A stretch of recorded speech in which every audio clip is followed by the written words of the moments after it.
The film starts with a scene showing a married couple named Even and Faye, accompanied by a servant robot named Lisa, on a trip. However, they have an accident. Then one morning, while having breakfast, Even tells Faye that he repeatedly dreamed about their accident. Evan dreams about it but doesn't remember what happens afterwards. Faye says the incident was in the past, and she doesn't want to talk about it. Next, the story shifts to a man named Kessler. He is a police officer from a special department called AC, responsible for enforcing the law against artificial intelligence. Kessler is tasked with finding the whereabouts of a female simulant named Esme. Then Kessler goes to a rental property suspected to be Esme's hideout. When Esme comes out, Kessler uses an identification device to stop her movement. However, Esme turns out to be very strong. When trying to attach a simulant control device, Esme grabs Kessler's arm and beats him. Esme jumps from the fourth floor and escapes, leaving the place. Kessler immediately chases after her. Then he takes an IMP weapon and shoots it in the middle of the road. Suddenly, all simulants within the blast radius of the IMP stop moving, frozen. They are offline temporarily. Finally, Kessler finds Esme at the end of the street and takes her to the office. The next day, Even had the same dream about the accident again. He tried to ignore it by playing the piano. Evan, who was once a genius piano player, is the person who discovered the brilliant intro to the song Paradise by Coldplay. However, he struggles when he wants to play it for some reason. Meanwhile, at Esm's rental, Kessler searched her room for evidence of what made her act aggressively. The landlord said they never knew Esme was a simulant. Even her neighbor, Casey, didn't know. Casey said they had been friends with Esme for a long time, but Esme never showed any strange signs. At the office, Kessler reported to his boss that Esme resisted arrest. This is something robots rarely do to humans. In her room, he also found Esme's diary, which contained heartfelt thoughts and sketches of a man. Esme showed a level of awareness he had never seen before. Meanwhile, at the laboratory, a simulant researcher named Ying found an anomaly while analyzing Esme's intelligence processor. Someone had hacked into the system, removed the security protocols, and then gave full authority to her intelligence. When her memory data was accessed, it turned out Esme had a special relationship with Casey. That night, Kessler went to Casey's apartment but found out Casey had moved. This made Kessler even more suspicious of Casey, as if he suspected that the police would investigate him. Then Kessler found a rare book that not just anyone could own and visited the only antique bookstore in the area. Kessler asked the seller to tell him if he remembered the person who bought the book, then showed a sketch of Casey's face. The seller said his name was not Casey but Desmond Han, and coincidentally, Desmond suddenly appeared but ran away as soon as he saw Kessler. The next day, Even again dreamed of the accident tragedy that had happened to him. However, no matter how hard he tried, Even could never remember what happened after the accident. Feeling sorry for him, Faye confessed that he was a simulant created to resemble and live in Even's memories after the accident. But Even didn't believe it. He felt he was Even. His consciousness told him he was human, not a robot. Then Faye showed him the secret room where she kept their robot versions. Faye has a duplicate robot to preserve all the memories they went through into that simulant's memory. Not long after, Faye had a visitor who turned out to be Casey. Faye asked Casey to check Even's memory. Faye asked if Even could be deactivated because, so far, it couldn't meet her expectations of replacing her husband. Casey suggested that Faye rent an apartment for it. Meanwhile, at the office, the CEO of Nexera mentioned that Desmond was a technician in the Artificial Intelligence Development section. Desmond was a genius. However, due to differing views on how to treat Sims, Desmond resigned. The following day, arriving at the apartment, Even pleaded not to be left alone in this place. After all, he is her husband's memory. But Faye had no choice. She had to do it rather than deactivate him. Meanwhile, at the office, Kessler checked the CCTV footage to track the vehicle Casey used. However, Casey used a fake license plate so no one could follow him. Kessler asked the computer to record the vehicle's characteristics so that if it was detected at some time, Kessler could find its whereabouts. In Even's apartment, Lisa came to deliver Faye's beloved piano. Faye intentionally gave it to Even so he wouldn't get bored and could practice his skills. The next day, Kessler visited Esme and asked why she wouldn't tell where Casey or Desmond were hiding. Esme said she truly didn't know where Casey was hiding, but she admitted Casey was her first love. Kessler then returned her diary book. In his apartment, Even kept remembering his past. These memories randomly popped up when Even was daydreaming, which naturally happens to humans.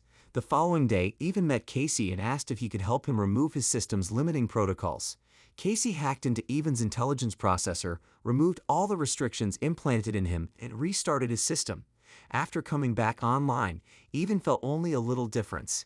Casey told him humans evolve by seeing and learning, just like him.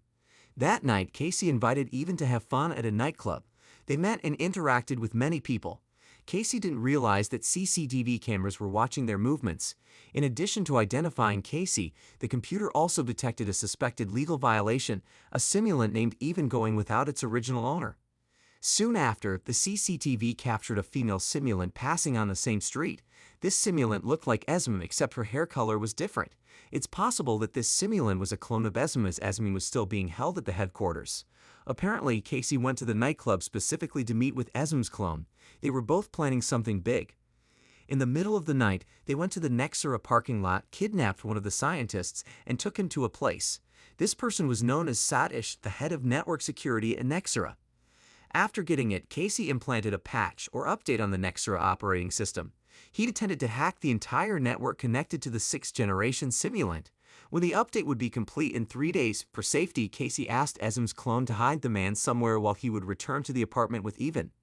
The next day, Kessler got a clue from CCTV footage showing where Casey's vehicle went.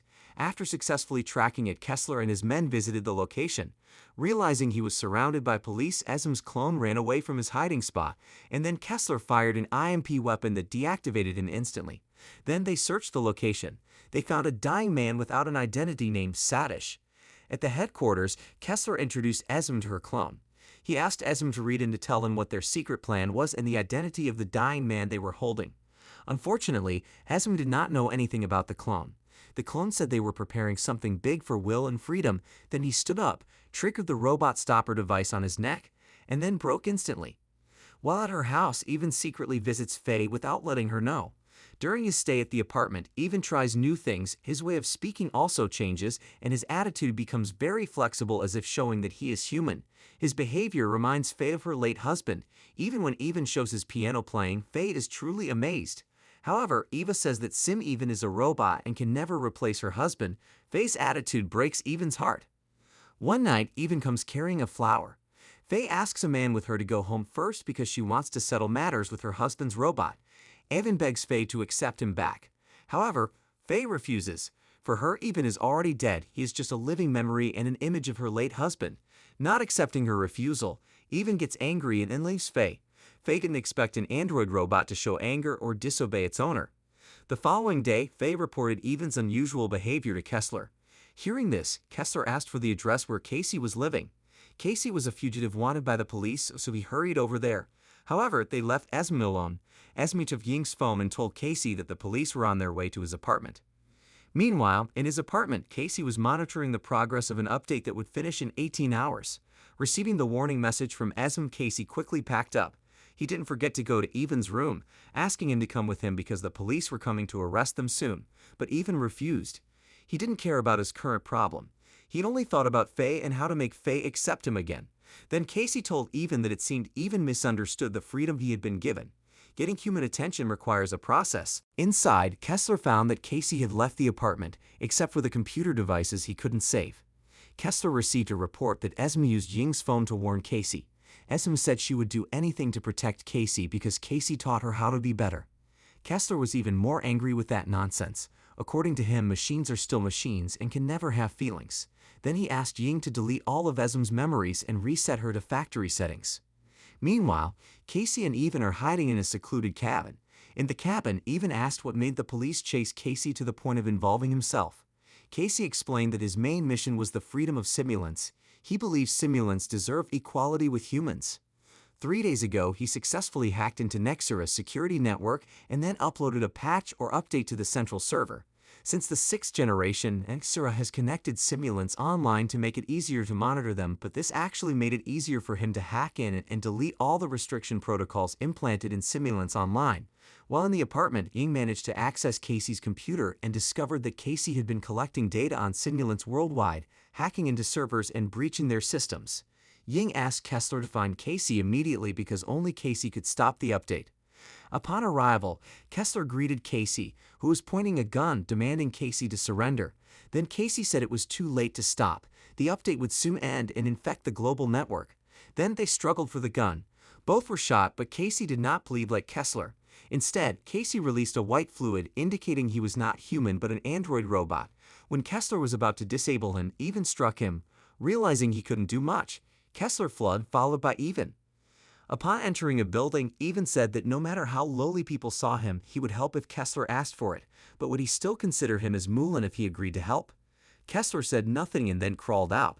Unfortunately, due to losing too much blood, Kessler couldn't survive and died. Seeing Casey was also injured, Even asked what he could do. Casey answered there was nothing. His mission was completed. The simulants appeared to be leaving the house, abandoning their master, even refusing when given orders or being deactivated, meaning the hacking was successful and all simulants gained their freedom. Then Casey told Even not to worry, as Casey had a human colleague who would soon visit him, and this person was the genius scientist who created him, who turned out to be Casey's human version, Desmond Han. Desmond congratulated Casey for completing his mission well. Casey smiled, but soon after, he deactivated in peace. That night, Even went home. Quietly, he went to the swimming pool to meet Faye. Faye asked why Even had come there. Evan said he missed her very much. Faye tried to reach the button behind Evan's ear to turn him off, but Even reacted quickly and drowned Faye until she was lifeless. Then Even went to the room where Faye kept her robot version and activated it. This android had all of Faye's memories from her life. Evan wanted to make it his life companion and his fellow simulants. They would understand each other and live happily together. The scene then shifts to an auction where Esmond, who had been reset, is sold to the public. Someone buys her for a very high price, which is on Desmond Han's orders. This indirectly repeats their meeting. Of course, Esmond doesn't recognize Desmond, but Desmond doesn't mind because, for the second time, Desmond will remove her restrictions and start their love story again. After this hacking incident, the police declared Desmond Han a fugitive. He is responsible for the simulant rebellion and the death of Special Agent Kessler. Until his death, Kessler never believed that robots could have feelings after his own simulant accidentally caused his child's death. On the other hand, this hacking incident is also considered humanity's most significant failure in using artificial intelligence. It forces the company to recall the simulants from the market. The movie ends.